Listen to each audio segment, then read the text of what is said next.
What's up, Jivan here, bringing you another video. I figured today, since Dreamhack is literally a few seconds around the corner, I would just drop you some last second advice for the tourney. Let's hop right into it.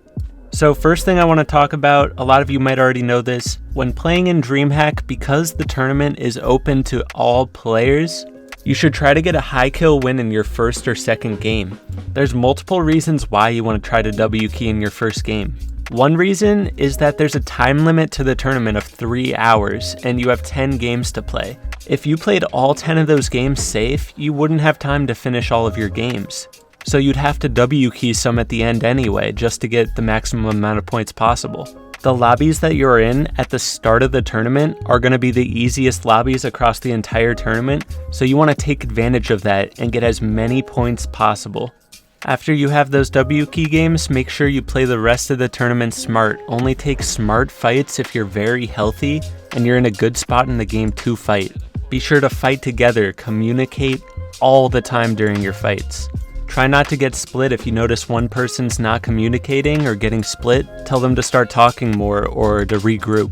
If you need a good creative map to practice communicating in and working on team chemistry, check out the link in the description to my duo piece control map. I made a video on it talking about a fighting strategy in duos. It'll help you guys out a lot. Biggest thing is you need to work together to get the first knock in your fights. Do everything you can to survive, because if one of your teammates gets knocked, it's not looking good for you after that. But if you can get the first knock in a fight, you'll win basically every single time. So work together, and if you get weak, make sure you tell your teammate, tell them to get to you that you're weak, you need help healing up and all that stuff. Stay close enough together so that if something goes wrong during the fight, it'll be easy to regroup and get things back in order. And protect your teammate at all costs. If they do get knocked, you need to do everything in your power to res them, or else get their card and reboot them, because you want your teammate by your side the entire game. So biggest things are, try to get the first knock in a fight and do everything you can to survive. If you get weak, don't keep pushing, just play it safe and heal up. If you have mats and you have heals, there's no reason you should die unless if you accidentally get in a 50-50, but avoid that at all costs. Another thing to note with Dreamhack coming up is that a lot has changed in the game. There's no more rift fish or shockwaves. So let's go over all the different types of movement that you guys should be stacking during this tournament.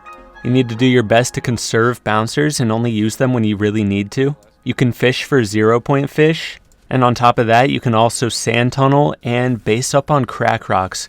When you're rotating in late game, try to base up on the stones that glitch you around the map. Anytime you can pop one of those, that is a free rotate to the next zone.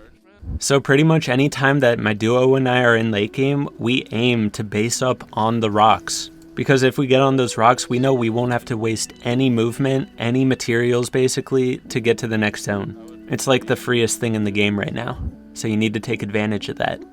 Another thing to note with the 0-point fish and the glitch stones is that you can charge your shotgun while teleporting around.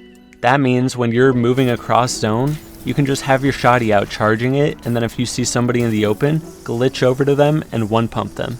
It's a great way to get free refreshes while you're rotating.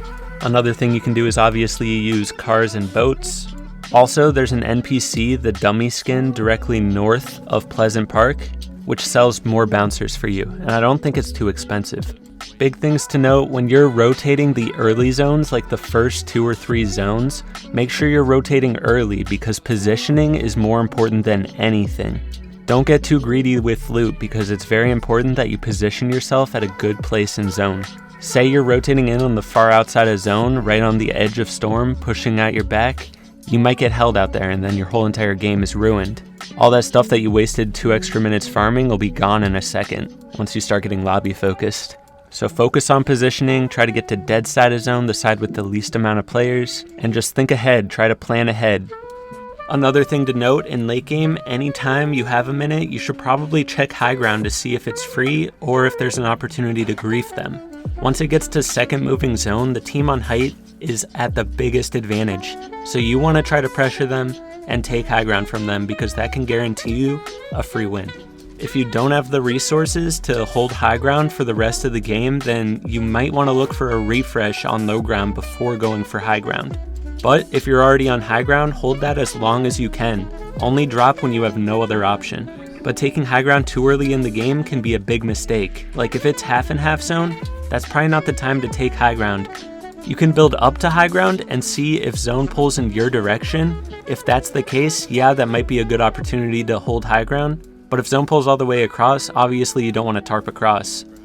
Also, it's very useful to hold a harpoon nowadays because, you know, there's not as much movement, so having resources is going to be a lot more important than anything. So having a harpoon, you know, you can get free refreshes anytime you see some extra loot on the ground. Especially if you're on high ground, having a harpoon can give you free refreshes. If you get a pick from high ground, just harpoon the loot. You can also harpoon bodies into your box or to high ground so that you can get the refresh right on your body. And you don't have to be aiming the harpoon at a distance for too long, you know? In each of your games in this tournament, you should try to have a game plan going into it. Where will you land? How are you going to rotate from there? Stuff like that.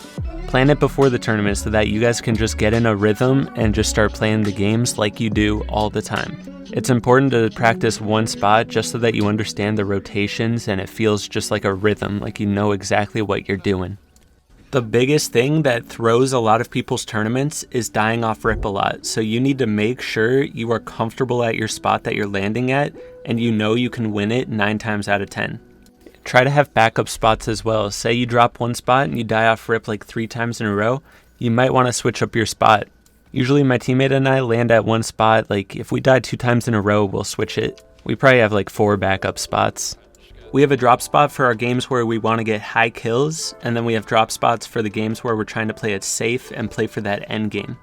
And say we go to a spot where we're trying to get a lot of kills, we always know what to do if it's too hot. Like we have ways to disengage. Like if we land at a house and neither of us gets shotgun or shield, we're probably going to want to disengage because we don't want to risk fighting with a gray pistol, you know, even if it is our hot drop game. Another thing to note is don't blame your teammate for everything that happens. Try to keep the vibes positive during the tourney. If you have something that needs to be said and you feel like it's really going to be beneficial for your team in the next few games, go ahead and say it. Make sure you say it in a positive way though, and try to make it all about improving for the next game rather than telling your teammate what they did wrong and they need to do better. Keep the vibes high. The most important thing is have fun in these tournaments. If you're not having fun, you're going to play way worse. Every single pro player says when they take the tournaments too seriously, that's when they start to do worse. They always say that when they're having a good time, they do a lot better, so try to keep the vibes high. If you're feeling nervous during the tournament, just breathe, everything's going to be alright. Try to picture yourself in arena. It's almost the same exact thing, just with a little more stacked endgames. So no reason to be nervous. Anyways, Dreamhack's about to start. Go practice, go take all these tips, tell them to your teammate, get ready to go. And go get some dubs, guys. But wait, before you go, be sure to hit that like and sub button and also use code JivanTV in the item shop. Alright, I'll see you in the next video. Peace!